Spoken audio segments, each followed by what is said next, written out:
மத்திய கிழக்கின் அமெரிக்க தளங்கள் மீது ஈரான் தாக்குதல்.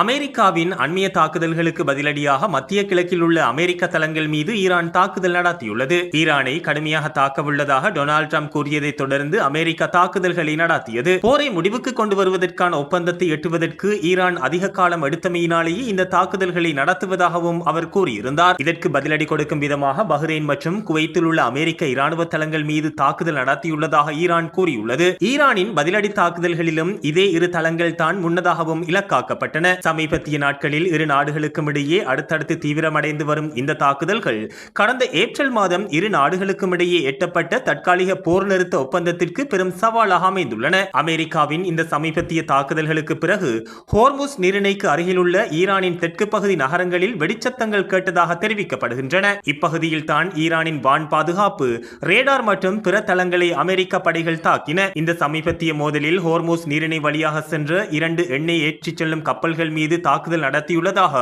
ஈரானின் இஸ்லாமியகர புரட்சிகர காவல்படை தெரிவித்துள்ளதாக ஈரானிய அரசு ஊடகங்கள் செய்தி வெளியிட்டுள்ளன. எவ்வாறாயினும் இது குறித்து உடனடியாக எந்தவொரு அதிகாரப்பூர்வ உறுதிப்படுத்தலும் கிடைக்கவில்லை. ஹோர்முஸ் நீரிணை அனைத்து வகையான கப்பல் போக்குவரத்திற்கு முற்றிலும் மூடப்பட்டுள்ளது என ஈரானிய அரசு ஊடகம் செய்தி வெளியிட்டதை தொடர்ந்து இந்த தாக்குதல்கள் தகவல்கள் வெளியாகியுள்ளன. இந்த தாக்குதல் காரணமாக குவைத் விமான சேவைகள் தற்காலிகமாக நிறுத்தப்பட்டுள்ளதாக